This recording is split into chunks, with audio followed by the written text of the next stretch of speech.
नाही, हे बघा, शेवटी खाते वाटपाचा हा अधिकार माननीय मुख्यमंत्री आणि दोन्ही उपमुख्यमंत्र्यांचा आहे.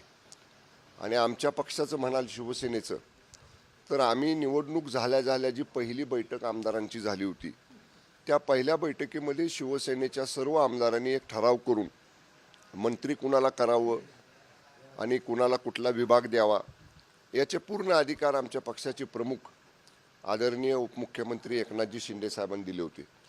त्यानुसार साहेबांनी मंत्रिमंडळ निश्चित केलं, शिवसेनेच्या कोट्यातलं काल खातेवाटप निश्चित केलं आणि आता जे विभाग आमच्या प्रत्येकाकडे दिलेले आहेत त्या विभागाचं आता काल अधिवेशन संपलं आणि 2 दिवसात आम्ही मंत्रालयामध्ये जाऊ, आमच्या विभागाचा पदभार स्वीकारू.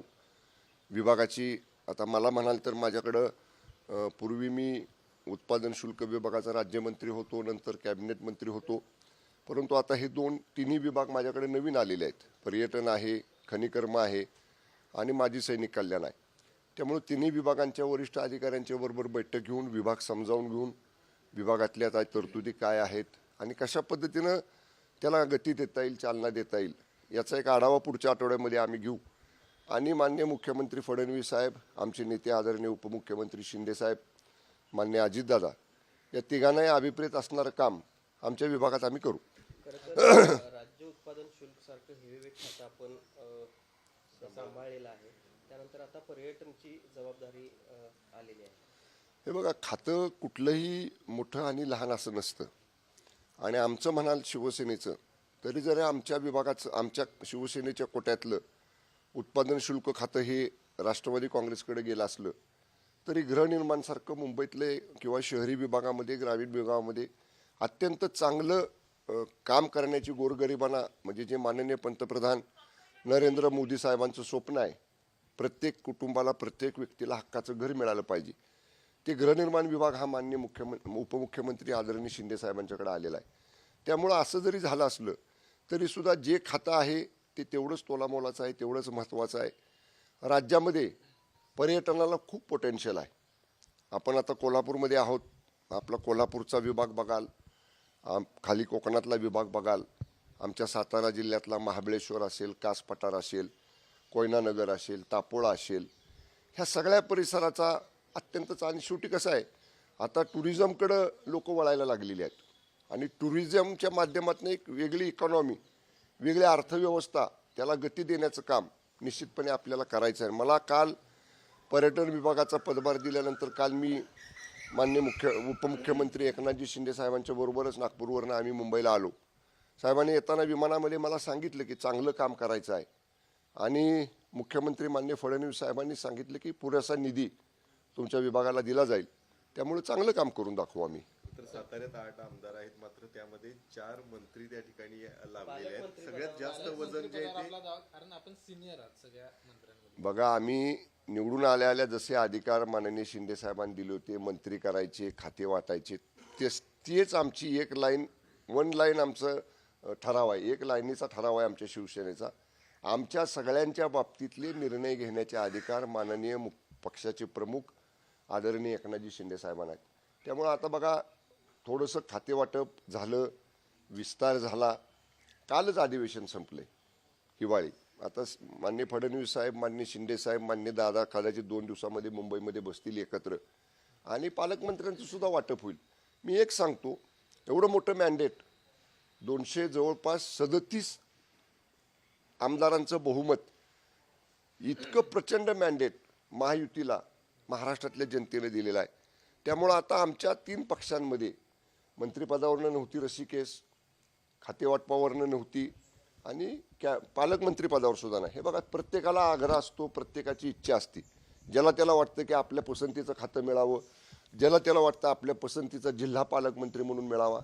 पण शेवटी पक्षाचा हा आदेश आणि आमचं शिवसेनेचं म्हणाल तर आम्ही एक शिस्तबद्ध पक्ष आहोत. आम्हाला शिवसेना प्रमुख स्वर्गीय बाळासाहेब ठाकरे साहेबांनी, धर्मवीर आनंद दिघे साहेबांनी एक पक्षाची शिस्त घालून दिलेली आहे आणि तीच शिस्त आम्ही पक्षाचे प्रमुख आदरणीय शिंदे साहेबांच्या नेतृत्वाखाली आम्ही घेऊन पुढे चाललेलो आहे.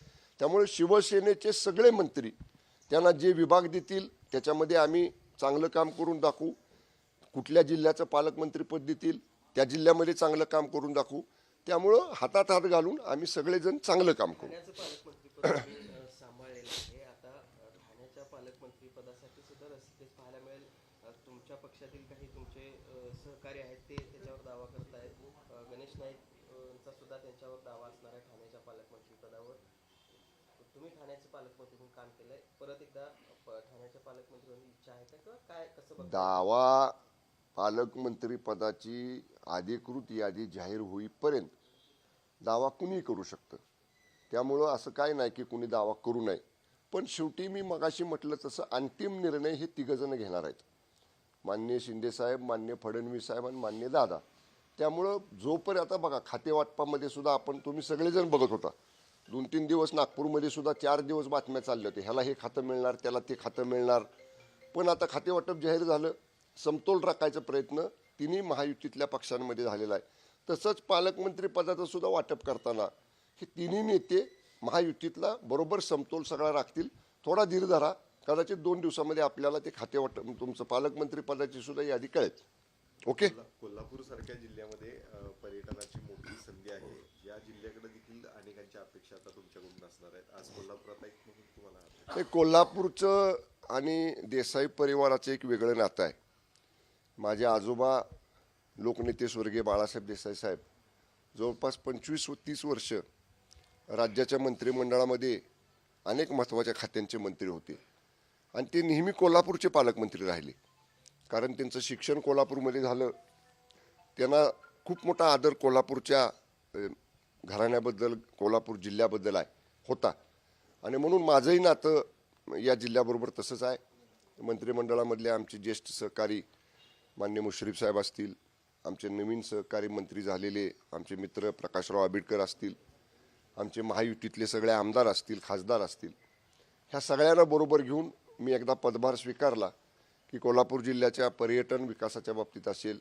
मध्यंतरी आमदार असताना आंबेडकर साहेबांनी काही खनिकर्माच्या संदर्भातले प्रश्न उपस्थित केले होते. मला आठवतंय मी त्यावेळी राज्यमंत्री होतो आणि आंबेडकर साहेब सतत कोल्हापूर जिल्ह्यातले काही खनिकर्माचे विषय मांडायचे.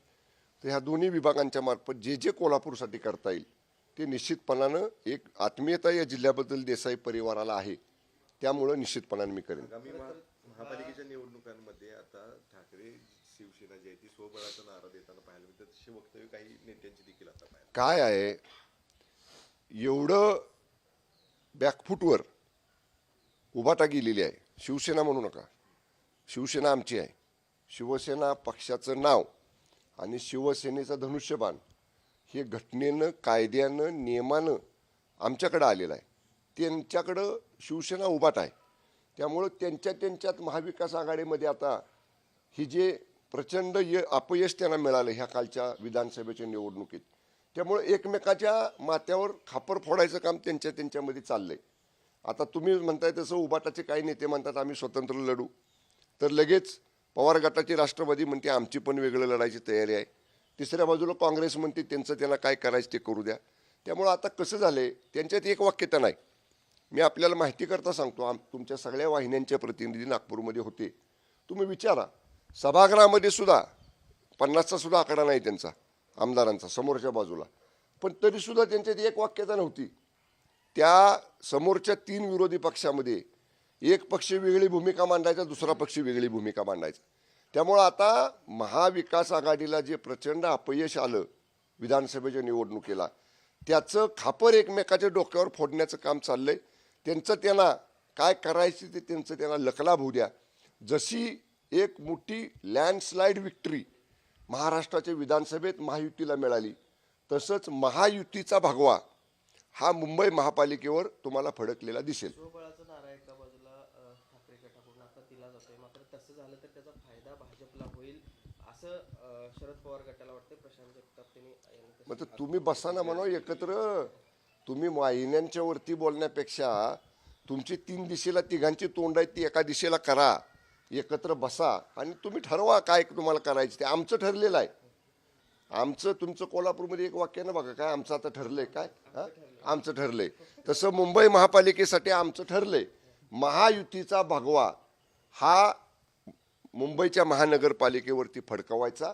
माननीय शिंदेसाहेब, माननीय फडणवीस साहेब आणि माननीय अजितदादा ह्या तिघांच्या नेतृत्वाखालच्या महायुतीचा भगवा मुंबई महापालिकेच्या निवडणुकीवर आपल्याला फडकलेला दिसेल. खाते वाटपाच्या यादीकडे जर आपण पाहिलं तर जे सिनियर नेते आहेत विखे पाटील असतील किंवा इतर जे आहेत त्यांना तुलनेनं कमी महत्त्वाची खाती दिल्या, नव्या चेहऱ्यांना चांगली खाती जयकुमार गोरेंसारख्या नवीन आलेल्यांना ग्रामविकाससारखं खातं दिलं गेलं आहे. कुठेतरी ह्या ज्येष्ठ नेत्यांचे पंख छाटायचं काम झालं असा एक आरोप आता होतोय किंवा तसं वाटतं. ते विरोधक आरोप करत महत्त्व कमी करायचं. विरोधक आरोप करत राहणार आहेत. काय मी आपल्याला सांगितलं, शेवटी खाते वाटपाचा अंतिम अधिकार हा मुख्यमंत्री महोदयांचा आणि दोन्ही उपमुख्यमंत्री महोदयांचा असतो. आणि एकदा का मंत्रिमंडळाचे प्रमुख म्हणून या तिघांनी एखादा निर्णय घेतला तर मग मला कमी महत्त्वाचं खातं आहे त्याला मी मगाशी म्हटलं तर सर्व खाती सारखी आहेत. आणि शेवटी मंत्रिमंडळाची ही कलेक्टिव्ह रिस्पॉन्सिबिलिटी आहे, संयुक्त जबाबदारी आहे. त्यामुळे ह्या कलेक्टिव्ह रिस्पॉन्सिबिलिटीमधनं संयुक्त जबाबदारीतनं एकमेकांच्या खात्यामध्ये आपल्याला मदत करणं, एकमेकांच्या खात्याच्या सहकार्यानं राज्यकारभार चालवणं ही आमची जबाबदारी आहे. त्यामुळं कुठलंही खातं हेवीवेट खातं तुम्ही म्हणताय तसं किंवा मोठं खातं असं नाही, सगळे खात्यांना समान न्याय देण्याचं काम आम्ही सगळे मंत्री म्हणून एकत्र शिंदे साहेबांच्या, फडणवीस साहेबांच्या आणि मान्य दादांच्या नेतृत्वाखाली करू. Okay, thank you. देश विदेशातील प्रत्येक घडामोडींचे लाईव्ह अपडेट मिळवण्यासाठी आता साम टीव्हीच्या सर्व सोशल मीडिया प्लॅटफॉर्मला लाईक, फॉलो आणि सबस्क्राईब करा. तसंच सर्व नोटिफिकेशनसाठी बेल आयकॉन प्रेस करायला विसरू नका.